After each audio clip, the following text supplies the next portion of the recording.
Guys, and welcome back to another episode of Federico Talks Watches. Today, I'm once again going to answer some of your questions, such as, is Rolex going to release a white dial Explorer? And what's the best dress watch for your wedding under $5,000? Now, of course, before we get started, customary wristwatch check. New watch to my collection. Yes, this is the Credor Pacifique Retrograde with the GMT. We sold the one I had on my website, but I loved it so much I bought another one on eBay for myself. It's just a perfect kind of travel watch for me. Stainless steel bracelet. You know, it's quirky. It's got the GMT. It's 100 meters water resistant. And I just kind of love the early 2000s vibe. And also, guys, don't forget to check out delraywatch.com. We got in a bunch of new stock, including a ton of Speedmasters. We just got in this Omega Speedmaster Professional Hesalite sandwich, plastic in the front, sapphire on the back, best of both worlds. You can see the movement. You still have the classic crystal.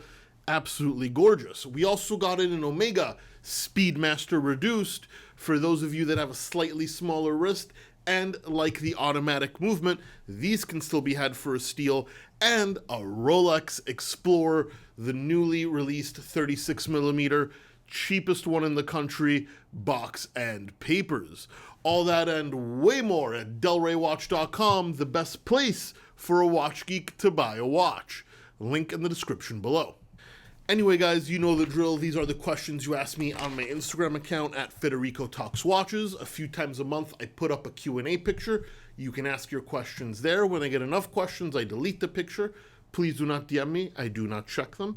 And in no particular order, we start with Seen Objects. And he asks, how much does power reserve sway your choice when buying a watch? I love the CQ, but 40 seems short for modern standards. Well, 40 is a little short. 40 hours is a little short for modern standards, but honestly, for me, it doesn't sway me nearly at all unless it's a complicated watch, like a perpetual calendar, because I don't always want to be resetting that. Honestly, I rotate watches almost daily, so almost every time I pick up my watch, it's dead. And also, I like setting it and messing with it and interacting with it. It's part of the experience. And while I totally get wanting a longer power reserve, the question is, geared towards me. Do I care? And the truth is, no, not at all. Joshua Malley 1. Do you think H. Moser will blow up like FP Journe? Hoping to pick up a Moser and not miss the boat like I did with Journe so many years ago. So I do think Moser has already blown up. It's blown up a ton since I fell in love with them 3 or 4 years ago. Will they reach Journe levels? I don't know. I mean, they've been killing it. They've got a great management team in place, a great product catalog. I don't think they want to be as exclusive as Journe. I think they want to sell more units. But I do think they have a lot more room to grow, and their growth so far has been impressive. So I definitely think Moser is definitely on the up and up. Justin Allure. Will this be the year of white watches? A white-dialed Explorer, for example? Love the channel. Well, a lot of people are predicting a white-dial Explorer, especially, things like the white-dial Tudor GMT has come out.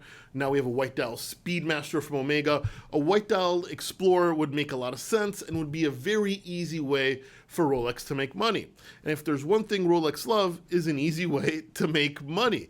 However, that being said, no one actually knows. These aren't really just predictions. Everybody's predicting it. No one has a source. But I think as far as prediction goes, it's pretty spot on. And it would make a lot of sense. People never thought they'd make a two-tone Explorer. And look, they did. So white dial, why not? It makes a lot of sense. H. Sandy 82.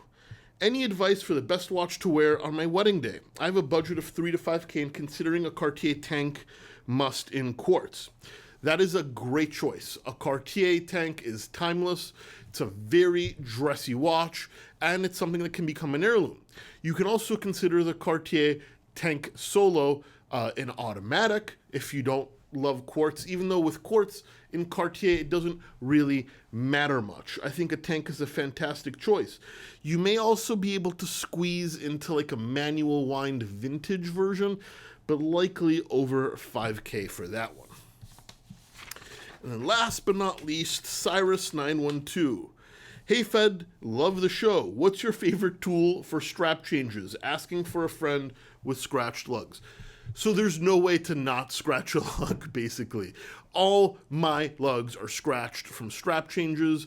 I hate changing my own straps. My watchmaker does it now that I've really messed up some of my watches. But honestly, when I do it, I just use a simple spring bar tool. I don't believe in that like fancy $50 spring-loaded one. It is what it is. Just a lot of patience, and you know, it's part of the game, unfortunately. Anyway, guys, that's it for today. Please give this video a thumbs up if you enjoyed it. Really does help. Don't forget to subscribe so you don't miss any more content. And of course, I'll catch you in the next one. Take care.